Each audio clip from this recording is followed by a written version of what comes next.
Salut les amis, j'espère que vous allez toutes et tous très bien. Bienvenue dans la vidéo du tirage de votre semaine, donc du coup par rapport à la semaine prochaine, qui commencera du coup du 13 juin au 19 juin. Et nous allons voir ensemble en tout cas quelle sera l'énergie de votre semaine par rapport au tas que vous aurez choisi. Donc nous allons procéder au tirage. J'espère que vous allez toutes et tous très bien, que vous avez passé une bonne semaine de votre côté. Que vos énergies sont bonnes, que vous êtes prête et prêt pour cet été. Je ne sais pas vers chez vous, mais en tout cas moi je suis dans les Alpes-Maritimes. Et je peux vous dire que ça commence à taper très très fort en termes de température. Et effectivement, c'est vrai que on sent clairement l'été arriver. Donc bon, moi j'adore ça, j'aime la chaleur, j'aime le soleil, j'aime l'été. Mais effectivement, c'est vrai que ce n'est pas forcément le cas de tout le monde. Et d'ailleurs, vous êtes quelle région, vous celles et ceux qui me suivent là et qui regardent ma vidéo, dites-moi un peu de quelle région, de quel coin vous êtes. Ça m'intéresse de voir un peu de quel horizon sont mes spectatrices et spectateurs par rapport aux vidéos que je fais, que je mets en ligne sur YouTube. Alors, donc je me concentre par rapport à votre semaine, par rapport à la semaine prochaine, en tout cas du 13 juin au 19 juin, pour voir un peu quelle sera l'énergie de cette semaine en fait. Et le conseil qui va s'y rapporter. Hop. Donc, je répète encore et toujours pour les nouveaux arrivants. Je vais disposer 3 tas. D'accord? 1, 2, 3. Il va falloir choisir un numéro, enfin en tout cas un tas, celui qui vous attire le plus parmi ces 3 tas. Et en fait, le tas que vous aurez choisi sera l'énergie de votre semaine, grosso modo. Et en plus de ça, en plus des cartes que je tire, des 3 cartes que je tire une carte de plus. Donc du coup, vous avez des tas de 2 cartes à chaque fois. Une carte qui symbolise du coup l'énergie de votre semaine et la seconde qui symbolise en fait le conseil par rapport à l'énergie l'énergie qui sera la vôtre. J'utilise le tarot de Marseille, mon support de prédilection, et nous allons commencer sans plus tarder. Du coup, énergie par rapport au tas numéro 1. Hop. Énergie par rapport au tas numéro 2. Énergie par rapport au tas numéro 3. Ok. Maintenant au niveau des conseils. Alors, qu'est-ce que ça nous dit?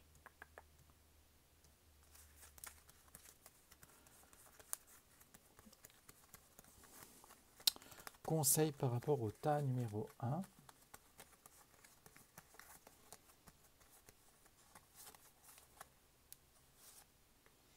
Conseil par rapport au tas numéro 2.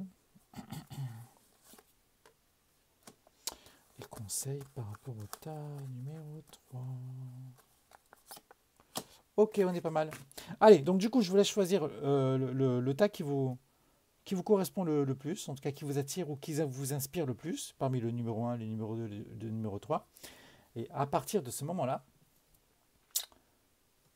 nous retournerons les cartes. Donc je vous laisse choisir tranquillement. Ok, on n'est pas trop mal. Allez, c'est parti. Donc du coup, je pense que vous avez choisi. Je vais retourner le premier tas. Ok, bon, alors, celles et ceux qui vont tirer cette carte-là, peut-être que vous serez en vacances, peut-être que vous allez avoir envie de trop rien faire durant la semaine qui va arriver. Avec la carte du pendu, on voit la carte du pendu, dans mes consultations en général, elle sort beaucoup pour les gens qui sont au chômage, qui font rien. Donc, soit qui sont au chômage, soit qui se posent par paresse et qui n'ont vraiment envie de rien faire. Donc, je ne dis pas que vous allez passer par une semaine où vous allez être paresseuse ou paresseux, pas du tout. Mais en tout cas, vous avez vraiment envie de prendre du temps pour vous et de vous poser vraiment sans rien faire. Ça peut aussi, la carte du pendu, nous parler de voir un peu les choses sous un angle différent. Je vous invite à vous suspendre par les pieds. vous allez voir, c'est tout bizarre. Vous voyez le monde à l'envers. Et ben en fait, ça peut dire un peu également de ça. Peut-être que ça nous dit dans ces cas-là que vous allez être dans une énergie où vous allez avoir envie peut-être de prendre les choses à l'envers et de faire les choses un peu à contresens de ce que vous faites de manière habituelle, peut-être pour contrer certains blocages ou autres. En tout cas, effectivement, c'est vrai que c'est une carte qui est active sans réellement l'être, parce que je vous dis, on est vraiment sur un point de sur un point où le personnage se pose et n'est pas forcément dans l'action la plus totale, en tout cas physiquement parlant. Peut-être qu'il est moralement parlant, mentalement parlant, mais physiquement parlant, on n'a pas forcément l'impression qu'il se dépense beaucoup. Même si effectivement être penché, enfin être suspendu par les pieds comme ça doit être assez compliqué physiquement à tenir. La carte de la papesse nous dit finalement que au lieu de rester cloîtré dans, dans, dans cette spirale de rien faire et de n'avoir rien envie de faire, peut-être profitez-en pour lire certains bouquins, pour vous cultiver, pour étudier, peut-être pour remettre un peu vos comptes à zéro, vraiment pour vous cultiver, puis pour vous apporter du bien à votre esprit. Vous voyez? Si on est dans la deuxième option dont je viens de vous parler, c'est-à-dire de voir les choses sous un autre angle, ok, ça veut nous dire à ce moment-là que si vous voulez vraiment rentrer dans une phase où vous voulez apprendre les choses de manière différente, faites-le de manière prudente néanmoins.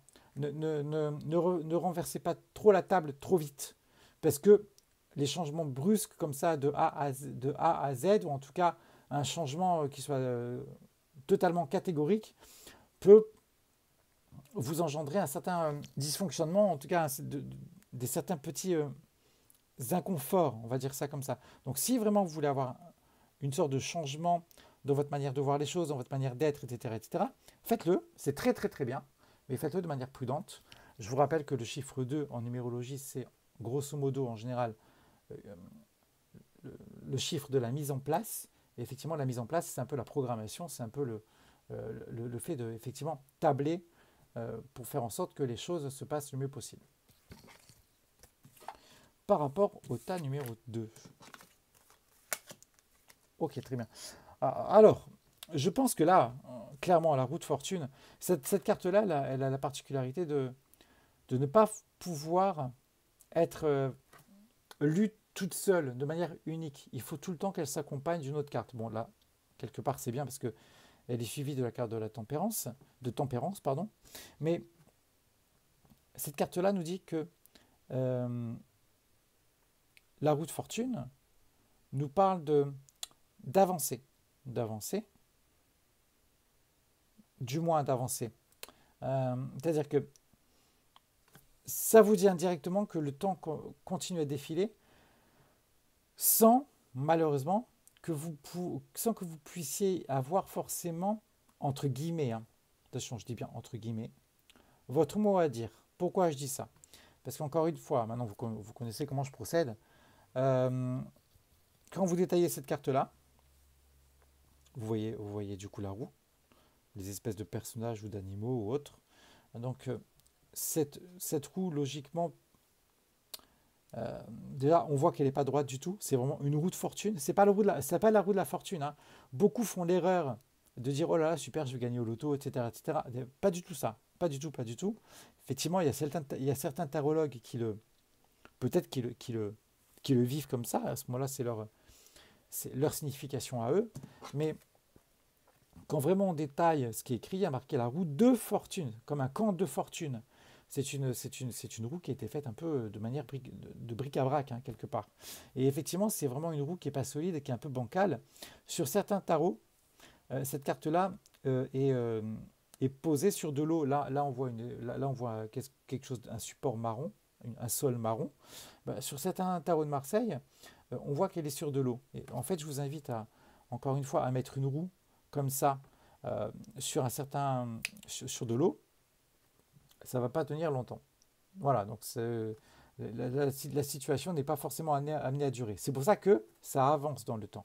Mais ça avance dans le temps, on n'a pas forcément beaucoup de choses à y faire. Pourquoi? Parce qu'il n'y a personne à la manivelle pour diriger effectivement le gouvernail. de votre vie. Donc, là, typiquement, par rapport à votre semaine, ça nous dit quoi? Ça nous dit que vous allez passer par une semaine où bah, vous allez être un peu dans le, entre guillemets, dans le fatalisme. Et vous allez vous dire, de toute façon, que ça se passe ou pas, euh, bon bah, si c'est quelque chose de positif qui m'arrive, bah, c'est bien, bah, je vais faire avec. Si c'est quelque chose d'un peu moins positif, bah, je vais faire le dos rond. Et puis on va faire les choses de manière un peu différente en restant néanmoins le plus positive ou la plus positive ou le plus positif possible pour que bah, les semaines suivantes soient meilleures. Et en fait, la carte de la tempérance nous dit effectivement un peu ça. Nous dit que derrière cette situation un peu bancale où c'est amené un peu à tanguer d'un côté positif ou négatif, rester quand même avec un certain équilibre. C'est vraiment le conseil du tarot. Garder un certain équilibre par rapport à ce déséquilibre là, qui va arriver par rapport à la semaine prochaine, parce que vous allez en avoir grandement besoin. Donc, il va falloir trouver, entre guillemets, grosso modo, l'équilibre dans un certain déséquilibre par rapport à la semaine qui va vous arriver, mes chers amis. Et ensuite, par rapport au tas numéro 3. Le tas numéro 3. Alors, tas numéro 3. Bon, beaucoup de tensions, je pense, pour celles et ceux qui vont tirer cette carte-là. Des tensions, de la tension, des choses floues qu'on ne voit pas forcément super claires, des choses obscures. Encore une fois, là, on parle de la carte de la Lune. La carte de la Lune, en général, c'est la nuit. Et en général, la nuit, on ne voit pas super clair. Et en fait, de plus, on voit effectivement deux animaux, deux personnages, un qui a le dessus sur l'autre, d'accord, un qui est totalement dominateur et l'autre qui est totalement soumis. Et puis, sous ces animaux-là, on voit un certain petit crabe ou quelque chose comme ça, un animal ou un personnage qui est un peu comme ça, qui agit un peu de manière sous-marine, qui est là pour crever un peu le, comment dire, pas pour crever l'abcès, mais en tout cas, au contraire, pour semer le doute, si vous voulez. Et là, je pense clairement que vous allez rentrer dans une phase où vous allez avoir des doutes vis-à-vis de quelqu'un, vis-à-vis d'une activité, vis-à-vis peut-être même de vous-même. Vous allez vraiment rentrer dans une phase où vous allez vous poser des questions. Mais des questions qui ne vont pas vous arriver comme ça. Ça va vous arriver de manière très intuitive. Pour moi, ça va vous arriver de manière très intuitive. Donc, pas de panique à avoir. Le tarot vous dit que, ok, vous allez entrer dans un moment de tension. Ne réagissez surtout pas avec de la tension, avec de la nervosité. Bien au contraire. Et essayez avec la carte de l'ermite de comprendre pourquoi vous vivez cette chose-là ici et maintenant et de détailler, entre guillemets, chacun des éléments par lesquels vous êtes passé durant ces dernières semaines ou ces derniers mois ou autres par rapport en tout cas au domaine concerné. C'est très très important. Encore une fois, la carte de l'ermite, c'est la seule carte qui est le seul personnage du tarot qui revient vers le passé, qui revient dans ce sens-là, c'est-à-dire de la droite vers la gauche. Et ça nous dit vraiment d'aller fouiller dans le passé pour voir, pour comprendre en tout cas ce qu'on vit dans le ici et maintenant à l'instant T. Cette carte-là sort beaucoup en général pour les hypnothérapeutes, pour les psychologues, pour les psychiatres, pour les gens en fait qui aident à comprendre qui aident à coacher les gens, qui aident à vraiment à faire comprendre aux gens pourquoi ils vivent ce genre de situation ou pourquoi ce genre de situation ont souvent tendance à se répéter dans le temps. Et c'est très très important vraiment de prendre le temps de remonter à la base, même si c'est pénible, ça peut être compliqué. Ça peut vous inviter également, ces cartes-là peut beaucoup nous parler de douter de soi, hein. Encore une fois, je vous l'ai dit tout à l'heure, d'avoir des doutes vis-à-vis de soi, vis-à-vis d'autres, etc., etc. Et indirectement, quand on a des doutes vis-à-vis de soi, euh, ou vis-à-vis de quelqu'un d'autre, ou par rapport à une relation sentimentale ou autre, souvent, c'est par rapport à soi. Et c'est par rapport à un manque de confiance en soi.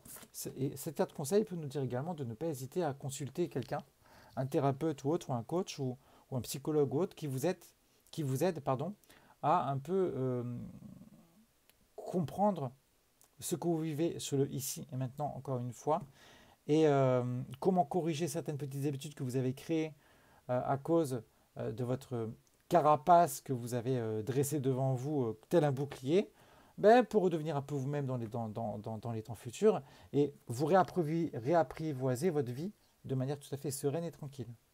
Voilà. Donc j'espère que ce tirage vous a plu. N'hésitez pas à me dire ce que vous en avez pensé.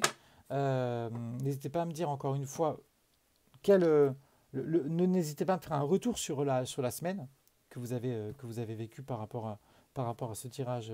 Par rapport à ce tirage-ci par exemple. Et puis pour celles et ceux qui sont intéressés pour des consultations ou autres, n'hésitez surtout pas à me consulter sur mon adresse, mon site internet. Et là, vous aurez en tout cas tous les éléments pour me contacter afin que je vous réponde. Encore une fois, je le rappelle, je ne traite aucune donnée, aucune question liée à la santé. Je ne suis pas médecin, ce n'est pas mon rôle du tout. Mais effectivement, si vous avez des questions qui soient d'ordre relationnel, sentimental, familial, professionnel, là pour le coup, je me fais un grand plaisir de vous aider. Par contre, n'hésitez pas vraiment à me prendre rendez-vous parce que j'ai des gens qui m'appellent comme ça. Et déjà, merci beaucoup de me faire confiance. Comme ça, après avoir vu mes vidéos sur YouTube, notamment, et pas que, hein, sur Facebook et autres, mais que je peux malheureusement pas prendre comme ça, parce que j'ai des consultations, j'ai beaucoup de travail, et effectivement, ça vaut vraiment...